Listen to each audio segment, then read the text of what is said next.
আজকে আমি ঢাকা দক্ষিণ সিটি কর্পোরেশনের নবনিযুক্ত প্রশাসক জনাব আব্দুস সালামের সাথে সৌজন্য সাক্ষাৎ এবং পরবর্তীতে আমরা আমাদের ঢাকা শহরের যে সমস্যাগুলো রয়েছে সেগুলো কিভাবে নিরসন করব সেই বিষয়ে প্রাথমিক আলাপ আলোচনা করার জন্য এসেছিলাম।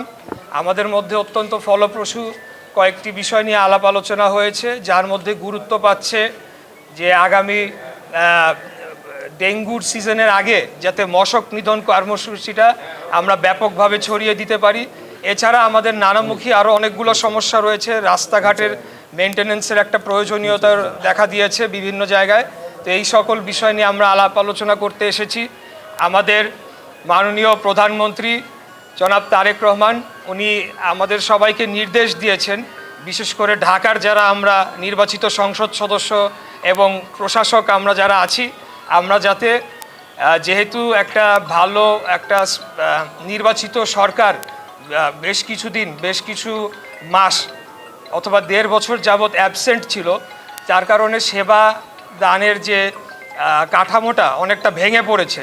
তো সেটিকে দ্রুততম সময়ে আমরা সচল করে নাগরিকদের কষ্ট লাঘব করার জন্য যেমন কাজ করব, এর পাশাপাশি সামনে আসন্ন যে থ্রেটগুলো রয়েছে, যেটা একটা আমি বললাম যে ডেঙ্গু, এরকম অন্যান্য বিষয় যেমন আবার বর্ষার মৌসুমে আসবে আপনার জলাবদ্ধতা, এই বিষয়গুলো নিরসনে আমরা সবাই একসাথে মিলে একটা টিম হয়ে আমাদের প্রাইম মিনিস্টারের লিডারশিপে আমরা কাজ করে যাব।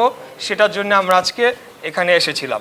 সিটি কর্পোরেশন ইলেকশন আমি একবার করেছি, আপনারা নিশ্চয়ই মনে থাকবে। যদি আপনারা ভুলে গিয়ে থাকেন, 2020 সালের 2 ফেব্রুয়ারি সিটি ইলেকশনে আমি অংশগ্রহণ করেছিলাম।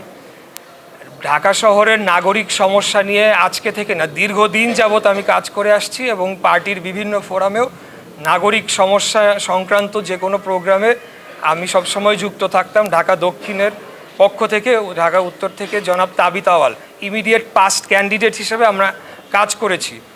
আমি যেটা সামাজিক মাধ্যমে বলেছি সেটা আমার ব্যক্তিগত অভিপ্রায়, তবে আপনাদের একটা জিনিস মাথায় রাখতে হবে, যেটা অবশ্যই সামাজিক মাধ্যমে হয়তো পুরাটা এইভাবে লেখা যায় না, তার আগে পরে কিন্তু অনেকগুলা কথা রয়েছে।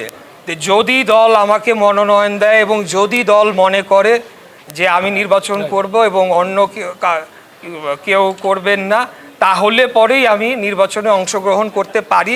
কারণ আমি বাংলাদেশ জাতীয়তাবাদী দলের হয়ে সংসদ সদস্য নির্বাচন করে পার্লামেন্টে যাচ্ছি এবং আমার সৌভাগ্য যে আমি জনাব তারেক রহমানের, দেশনায়ক জনাব তারেক রহমানের ফার্স্ট ক্যাবিনেটে আমি স্থানও পেয়েছি। আর দ্বিতীয় যে বিষয়টি উত্থাপন করা হলো যে আসলে প্রত্যেক সংসদ সদস্য যারা আছেন বা যারা মন্ত্রীরা আছেন তারা তো সংসদ সদস্য হয়ে দেন একটা মিনিস্ট্রির দায়িত্ব ওনারা পালন করেন। তো সেই ক্ষেত্রে আমি মনে করি না যে এখনই কোনো ইলেকশনের তোড়জোড় শুরু হয়ে যাচ্ছে বা কোনো নির্বাচনী ক্যাম্পেইন, এটা পরবর্তীতে যেটা আমাদের মহাসচিব বলেছেন, স্থানীয় সরকার মন্ত্রী, যে পার্লামেন্টে ডিসাইড হবে এবং সবশেষে দলীয় মনোনয়ন কে পাবে এটা দল নির্ধারণ করবে। তো এগুলো অনেক প্রক্রিয়া বাকি রয়েছে। এর পাশাপাশি একটা বিষয় আজকে একটু না বললেই না, আমরা দেখেছি যে লাস্ট যে সংসদ নির্বাচনটি হলো সেখানে আমাদের প্রতিদ্বন্দ্বী একটি রাজনৈতিক দল অস্বাভাবিক হারে তারা ভোট পেয়েছে, মানে যেটা কল্পনার বাইরে। আমি আমার আসনের কথাই বলতে চাই। 1996 সালে সেখানে জামায়াতে ইসলামীর সর্বোচ্চ ভোট তাদের জীবনে 3000 ভোট পেয়েছিল এবং সেখানে হাত পাখা তারা পেয়েছিলেন 6000। তো আমরা এই ভোটার লিস্টটার ব্যাপারে আমার মনে হয় যে আমি সরকারের কাছে এই ব্যাপারে জানাবো যে এটাকে আবার ভেরিফিকেশন করা উচিত, যে ভোটাররা কারা এবং ভোটার লিস্টটা সঠিকভাবে সম্পন্ন হয়েছে কিনা, যারা এখানকার বাসিন্দা তারাই হয়েছে কিনা বা কোনো ডুপ্লিকেসি হচ্ছে কিনা অন্য কোনো এলাকার সাথে।